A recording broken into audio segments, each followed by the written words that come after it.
I read Alex Hormozi's $100 million offers, so you don't have to. This is how you create an offer so good that it would be unreasonable for them to say no. So one day I was in college and I was trying to make my own business, and I remember setting up one of my first appointments with somebody. What I had been doing was I went on Meetup.com and I started looking up at like networking groups around my area.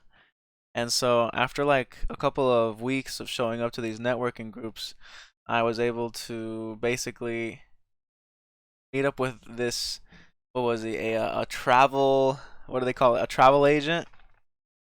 And I was trying to sell him on my services basically. So I was like, hey, listen, I could do the marketing for you.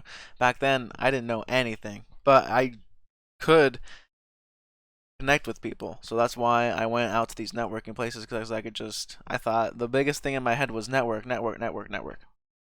So when I got to it though, I had a problem with the offer because he was like, so what do you do? And I was like, well, I could do your website for you and we need to get you on social media. And he starts explaining his travel agent thing and how he has like a link tree that leads to his packages. And I was like, that's cool, but we should set you up on some social media and some website. And he's like, okay, but like I don't want any of that. And then I was like, well, crap.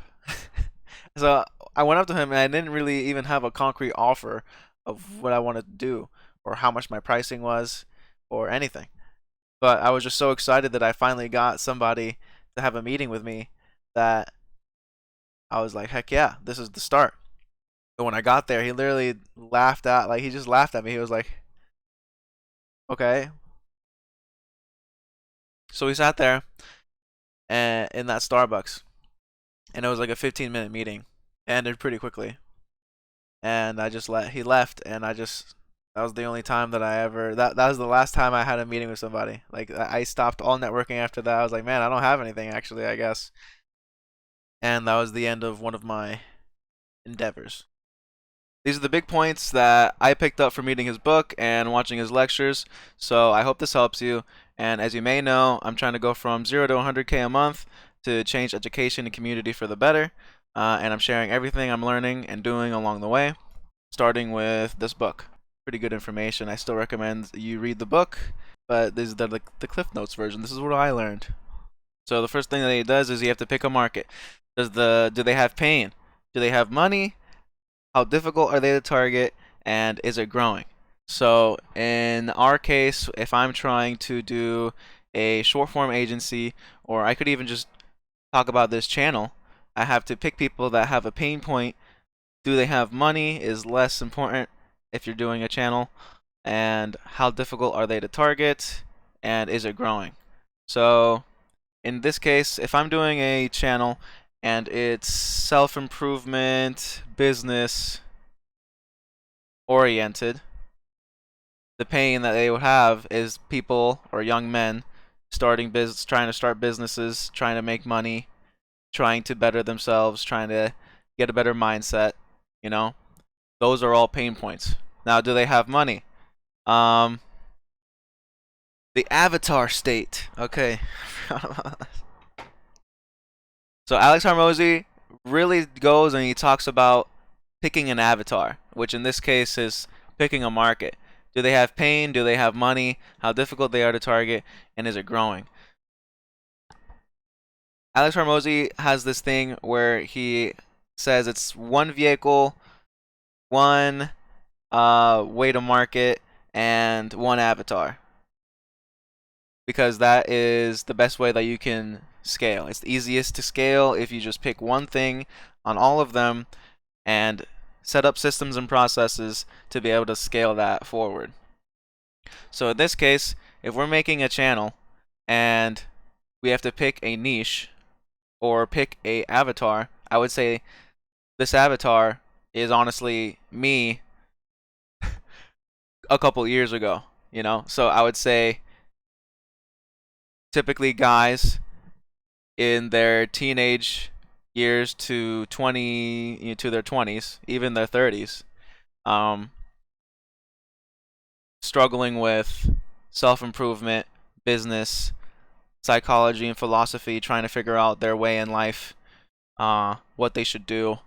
You know, I was fatherless, so therefore we're all looking for some sort of direction here. Um, do they have pain? Yes, lots of pain. Do they have money?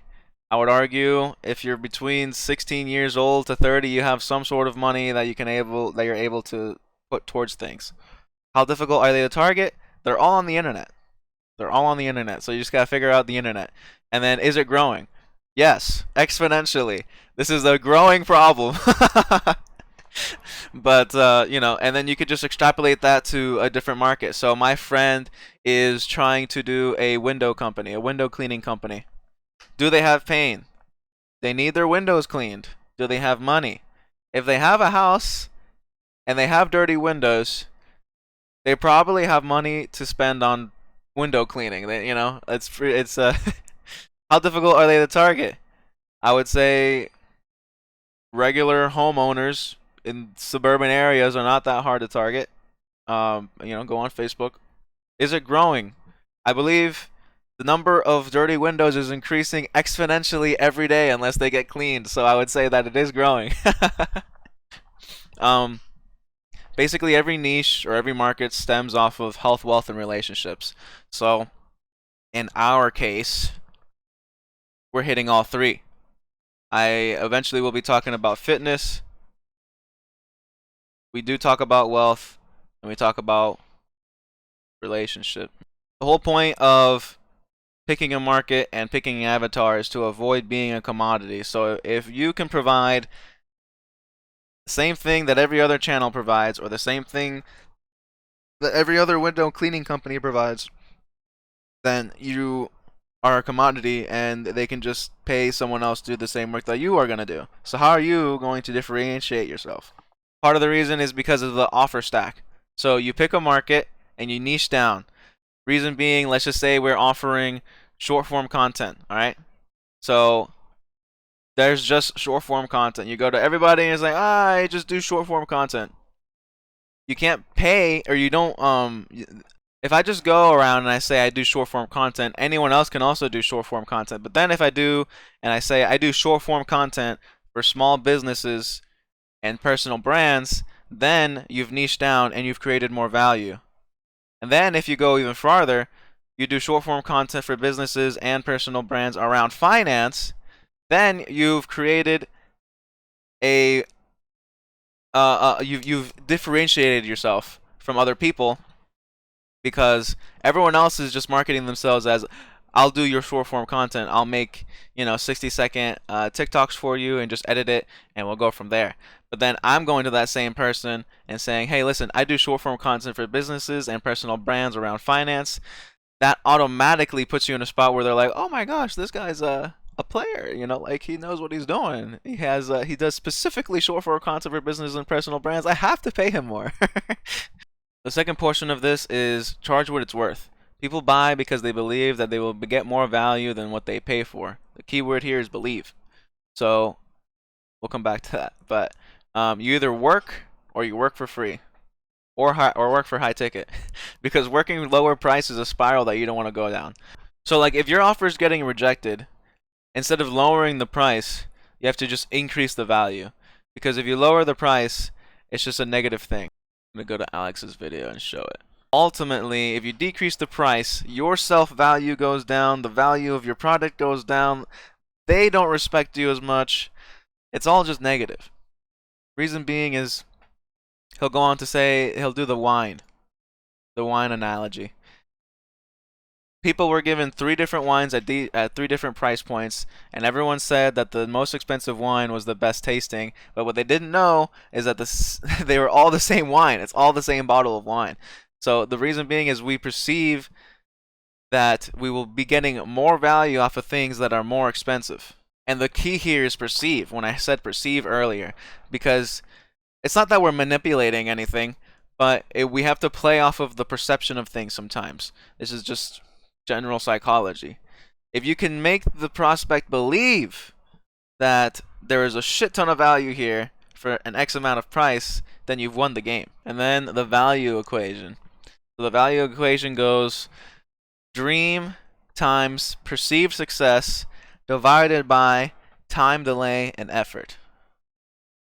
Dream times perceived success divided by time delay and effort. How meaningful is their dream outcome? How much they believe they can reach it divided by the time it will take and the effort that they need to put in creates how much value there is. So the easiest example is in fitness. Why do people pay thousands of dollars for a tummy tuck and you find it really hard for them to pay like $200 for a trainer every month? The reason being is because the perceived time delay and effort of the tummy tuck is way lower than if they went with a trainer and they have to, they have to work out for 6 months, etc., realize all this stuff to make the food, get into the gym, set good habits, all this stuff affects their dream outcome and their perceived likelihood of success. So if we want to go into that deeper, it's the trainer's job to make the dream and the perceived likelihood of success higher through a lot of different methods. But if a dream is to have an audience, people have to pay a premium for quick hacks because the time delay and effort seems low. So now we get to the offer creation part, the actual creating this offer. And it's you have to be absolutely clear on what the dream outcome for the avatar is. So if we list out all the potential problems that our avatar will have when they incur our service or product, we need to turn them all into solutions. So literally put yourself in their shoes and imagine every step they need to take to achieve the dream outcome. In the case of building an audience or short form agency or whatever the fuck, the problems I put down are: problem is editing. So solution is provide editing or editing course to make faster or to make editing faster. Problem, bad on camera. Solution, provide scripts, hooks, and techniques to said person. Problem, content, provide content strategy / consulting on making content or content for the niche or whatever the business owner needs, right? So you actually put these all down, all the problems in the niche, all the solutions, and you use those solutions when you're talking to them as sell points to sell them on your service or product. The second step to this is the do it yourself, do it with you, and do it for you model. So when you're really thinking about this offer, really just put it all into a perspective here. We put down our problems. The problem was editing, the problem was bad on camera, and the problem was content. And so we do all those problems and we think of them in a do it yourself, do it with you, and do it for you packs, right? If I were to solve the problem of editing in a do it yourself, so the client needs to do it, then I would probably provide a editing course. Just like if they don't know how to edit at all, just like a 5-minute, this is all you need, /cut / paste, that's it. All right? If you had to do it with you, then I guess you could go on a Zoom call and teach them everything that you know about editing that way. And then if you do it for you, then you just do the editing for your client. So Alex seems to recommend to go high ticket, specific, and custom when you're first starting out, and then branch out later on. Again, that goes with the one vehicle, one market, one avatar. So when thinking about one-to-one, one-to-group, and one-to-many solutions, you can think of solving their problems with do it yourself, do it with you, and do it for you. And then cut out everything that is low value and keep the highest value solutions and stack them into an offer. So like we said earlier, we solve out all the problems that our avatar is going to have. Think about them in do it yourself, do it with you, and do it for you solutions. And one step further, if you want to do one-to-one, one-to-group, or one-to-many solutions, which would just be like if I'm doing one-to-one with one client, then that would be a solution for editing one-to-one, which is anything. It could be in person, it could be one Zoom call, it could be whatever. If it's one-to-group, then I'd be hosting a couple of clients all in one Zoom call teaching them how to edit. And a one-to-many, same thing. It's hard to bonuses. So give them things that help with their existing problem, but also their future problems, because it gives the perception of already having succeeded by getting level 2 information. In the case of short form content creation or audience building, I would probably make a business or a bonus about converting your leads with a funnel, because that's the second step. Reason being is if you give them this bonus, they've already perceived at that point that they're like, oh, I'm already at level 2 because I'm learning about how to convert the leads that I'm getting through content creation or audience building into a funnel, right? And this would go, what's the second example? I don't know. If you're doing a window cleaning service, then you could stack power washing with the window cleaning. You're already there. It's a bonus. No, that doesn't make sense, dude, because it's not like the bonus should be beneficial to you. We're gonna leave it at that. And then there's the section about guarantees. There are a bunch of different guarantees. You've probably heard of the guarantee. If you aren't happy with the service, in 30 days time, we'll provide you with a full money back guarantee, right? So obviously, that's the most generic guarantee that there is, but it is also a very powerful guarantee because you're giving the person's money back, right? So this is just to edge them over at the end, to really win them over on your product and provide these safeguards, I guess, that you could have. The more creative that you can set up your guarantee, the better. You know, there is anti-guarantee. He goes into anti-guarantees. He goes into like service delivery guarantees. Like if you don't meet expectations, then there is X guarantee. So it goes pretty in depth, but I'm trying to keep this short. So that is the Cliff Notes version for Alex Hormozi's $100 million offers. We're going to go over it one more time, speed style, as a recap. Pick a market. Do they have a pain? Do they have money? Is it difficult to target? And is it growing? Every niche stems off of health, wealth, and relationships.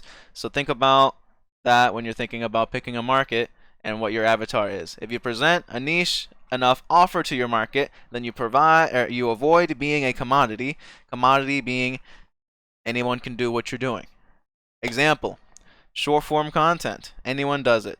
Short form content for small businesses and personal brands. That's different, a little bit more niche down. Short form content for businesses, personal brands, and around finance.